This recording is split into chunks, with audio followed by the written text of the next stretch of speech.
Good morning students, all of you. अपना जो lesson चल रहा है औद्योगिक क्रांति, इसमें जो हमने पिछला पार्ट हमारा जो पढ़ा था उसमें था परिवर्तित जीवन। यानी जब औद्योगिक क्रांति जब हुई, जब ये बदलाव का समय आ रहा था, तो उसमें बहुत सारी ऐसी चीजें हुई कि आम लोगों का वहां पे जीवन बिल्कुल बदल गया था। जो शहरी आबादी थी वो काफी बढ़ गई थी।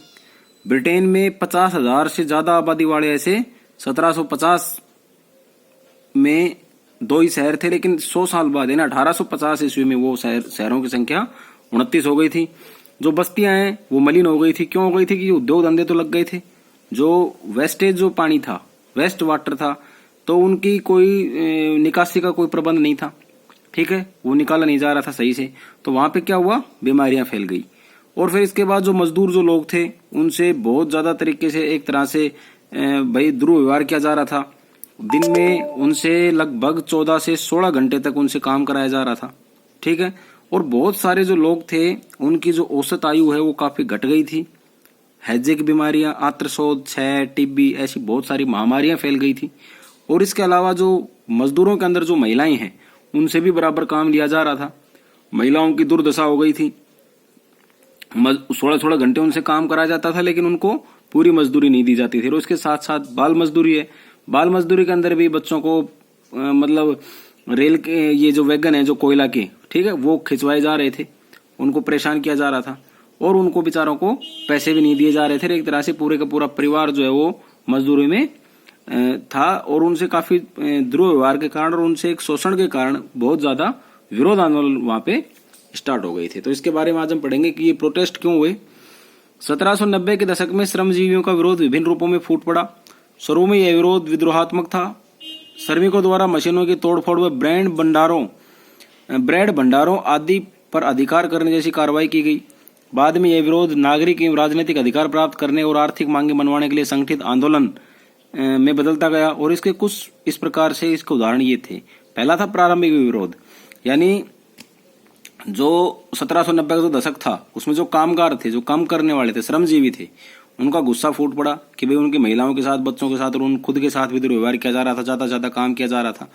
तो जो ब्रेड भंडार हैं, ठीक है, मशीनों को तोड़ दिया गया, श्रमिक भड़क गए, जो ब्रेड बनाई जा रही थी उनके भंडार लूट लिए गए। तो इस तरह से अपनी जो आर्थिक मांगे जो थी, भाई हमारे पैसे बढ़ाओ या कुछ और जो उनकी मांगे थी, उनको बढ़ोतरी करने के लिए क्या किया गया कि वहां पे प्रारंभिक विरोध हुआ सबसे पहला।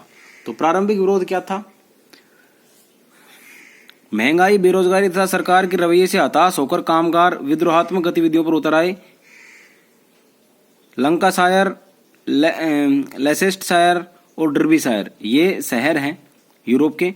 और जैसे औद्योगिक नगरों में विरोध प्रदर्शन हुए, कारखानों में हो रहे मशीनीकरण से बर्बाद हुए दस्तकार न्यूनतम वैध मजदूरी की मांग कर रहे थे। जब सरकार ने उनकी बात नहीं सुनी और दमन नीति अपनाई, तो इन कामगारों ने अपना आक्रोश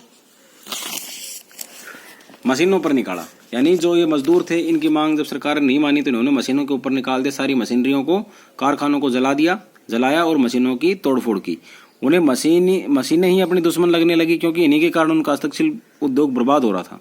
यानी जो हाथ से जो पहले इनका जो उद्योग धंधा चल रहा था, तो घर बैठे अपने हस्तशिल्प का मतलब होता है हाथ से कोई शिल्प कार्य करना, हाथ से कोई कार्य करना, हाथ से खिलौने हो गए या और किसी भी प्रकार का जो कार्य है या कपड़े का व्यापार है ना, वो सारे वो हाथ से बनाते थे।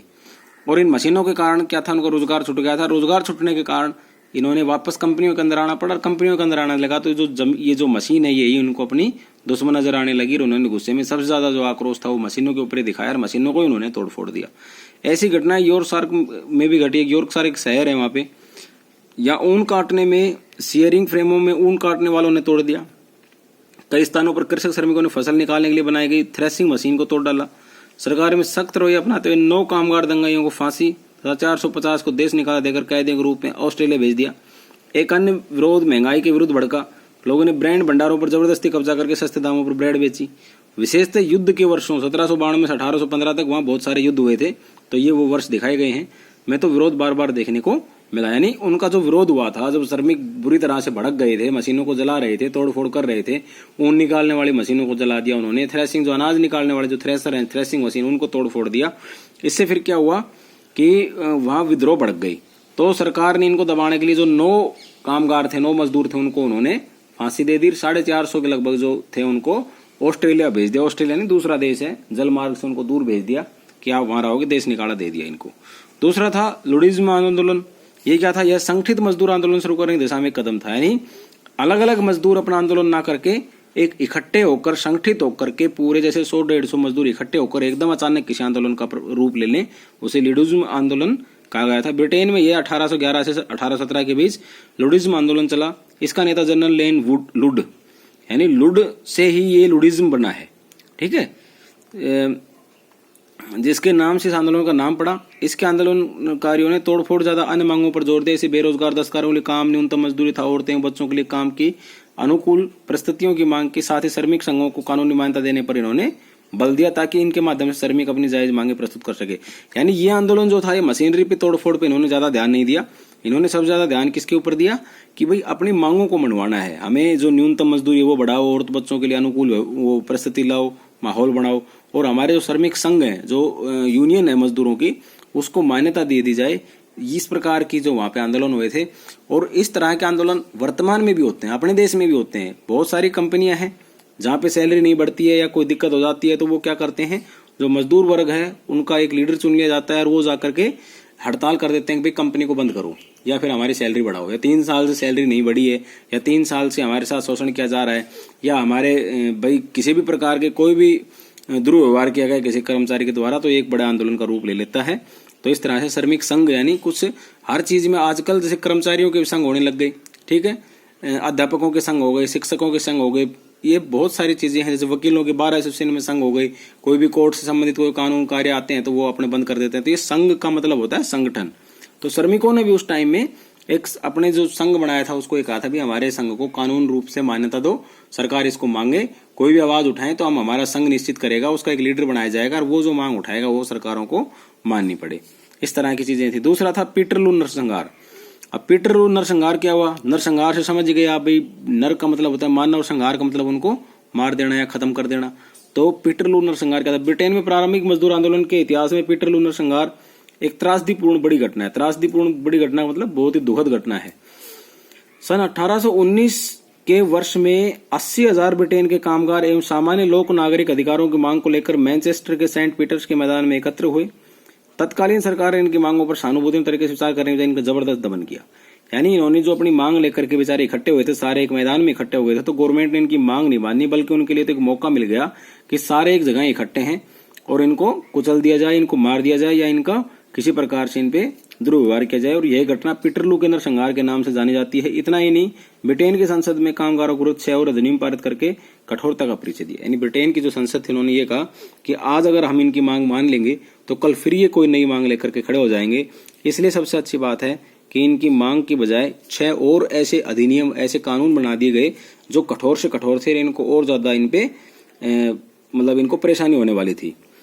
लेकिन यह स्थिति अधिक समय तक नहीं चली। नए राजनीतिक विचार प्रभावी हुए। उत्तरदायी दलों ने श्रमिकों की कुछ बातों का समर्थन देना शुरू किया। धीरे धीरे मजदूर विरोधी काले कानून वापस लिए जाने लगा था। मजदूरों के काम के हालात सुधारने की दिशा में कानून बनाए जाने लगे।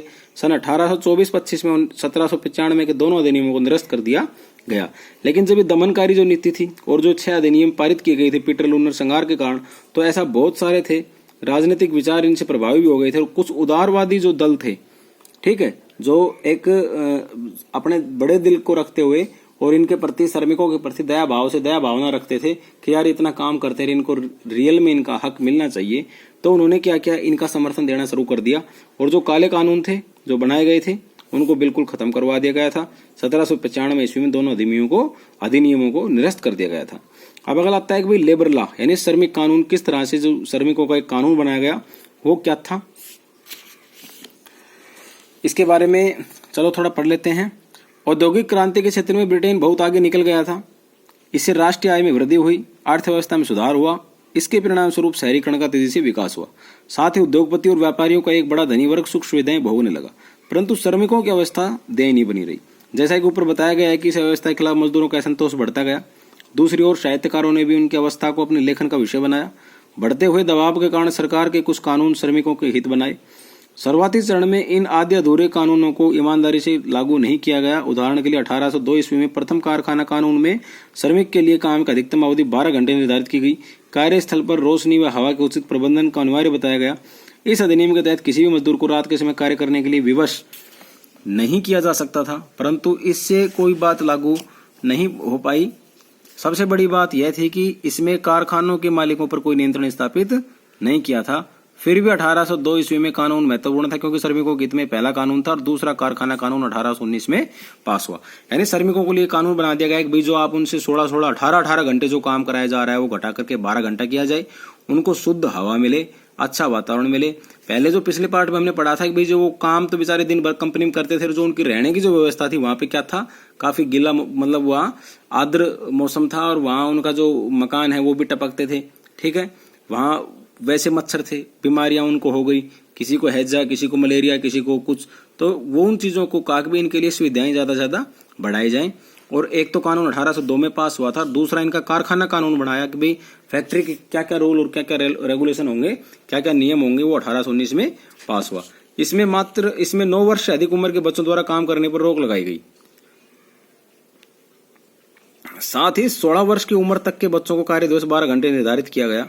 लेकिन यह कानून मात्र सूती वस्त्रों के कारखानों तक सीमित था। यानी इसमें यह कहा गया कि 16 वर्ष तक के जो उम्र के जो बच्चे हैं, ठीक है, वो तो 12 घंटे तक करेंगे, लेकिन इससे छोटे हैं जो 9 वर्ष तक के जो बच्चे हैं, 16 से 9 वर्ष तक के, इनको रोक लगाई जाए, इनको रोका जाए। लेकिन यह कानून मात्र सूती वस्त्र उद्योगों के कारखानों तक ही सीमित था। सन 1833 में बना कारखाना कानून पहले से अधिक प्रभावी था। इसमें कानून को लागू करवाने के लिए कुछ फैक्ट्री निरीक्षकों की नियुक्ति का प्रावधान था। इसमें बड़े बच्चे 9 से 18 वर्ष काम के घंटे सीमित किए गए तथा इससे छोटे बच्चों के लिए केवल रेशम की फैक्ट्रियों में काम लगाने की छूट दी गई। लेकिन भ्रष्टाचार के कारण यह कानून भी श्रमिकों के हितों की रक्षा करने में सफल नहीं रहा। 3 दशकों तक श्रमिकों के संघर्ष के फलस्वरूप 1847 में एक नया फिशर्स कारखाना कानून 1847 में आया। इस कानून के 18 वर्ष से कम उम्र के बच्चों को औरतों की कार्य अवधि 10 घंटे रखी गई, इसलिए 10 घंटे का कानून भी कहा जा सकता है। इसे फिल्डर ने पास करवाया, इसलिए इसे फिल्डर कानून के नाम से भी पुकारा जाता है। ये प्रश्न बनता है कि फिल्डर्स कानून या फिर 10 घंटे का कानून क्या था, तो इसमें यही था 18 वर्ष से कम उम्र के जो बच्चे हैं उनको 10 घंटे से ज्यादा आप काम नहीं करवा सकते। जो छोटे बच्चे इनको रेशम की फैक्ट्रियों में इनको छूट दे दी गई थी। ठीक है, अब है इसे फिल्डर ने पास करवाया था, फिल्डर कानून नाम से पुकारा गया। इस कानून में 8 से 13 वर्ष के बच्चे की कार्य सीमा 7 घंटे रखी गई। यानी 8 साल से लेकर 13 साल तक का जो बच्चा है वो 7 घंटे तक कार्य कर सकता है। मालिकों ने 10 घंटे चली शर्त को अधिक महत्व नहीं दिया और निरीक्षक को मिल मालिक रिश्वत देकर उसका मुंह बंद करवा देते थे।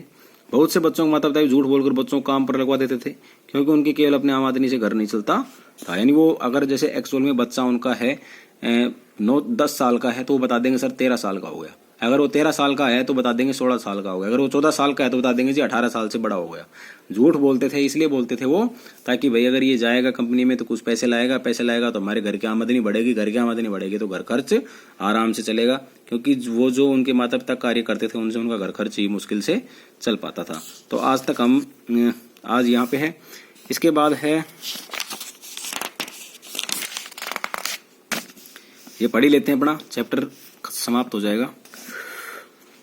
अब है 1847 में कानून में सुधार करने के उनसे प्रभावी तरीके लागू करवाने के लिए 1850 में पुनः एक कानून पास किया गया। यहाँ भी यह बताना उचित रहेगा कि खानों में काम करने वाले मजदूरों को विशेषतः बच्चों की और नारी की स्थिति थी।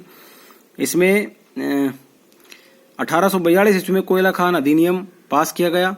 ठीक है, और इसके अनुसार 10 वर्ष से कम उम्र के बच्चों और महिलाओं को खानों के नीचे काम लेने में प्रतिबंध लगाया गया। इसके नियमों को लागू करवाने के लिए निरीक्षक नियुक्ति का प्रावधान था। स्पष्ट है कि निरंतर श्रमिक संघर्षों के कारण यह कानून पास करने पड़े और व्यवहार में उन्हें लागू करना हमेशा चुनौती बना रहा। ये देखो, मजदूरों द्वारा न्यूनतम मजदूरी बेहतर कार्य स्थिति लिए किया गया मार्च का मतलब है आंदोलन। इन्होंने एक रैली निकाली थी। और अब आता है इसमें प्रोजेक्ट। इस प्रोजेक्ट में विद्यार्थी निम्नलिखित विषयों पर प्रोजेक्ट तैयार कर सकते हैं अपने संदर्भ में। शिक्षक इंटरनेट सहायक कताई और बुनाई तकनीक और वास्तु शक्ति, ये आप बना सकते हो, चित्र बना सकते हो। ठीक है, ये हमारा चैप्टर जो है इसमें श्रमिक कानून क्या थे और किस प्रकार से वो लागू किए गए थे, बच्चों और महिलाओं के हितों में क्या कार्य किए गए थे, वो सारा आज हमने इसमें पढ़ा है। और इसमें साथ ही ये पढ़ा है कि जो विरोध और आंदोलन है वो क्यों हुए थे। तो आज ही हमारा चैप्टर समाप्त होता है। इसका मैं अभी एक प्रश्न दे रहा हूँ, उसको आप अपनी फेयर नोटबुक में करना है उसको आपको।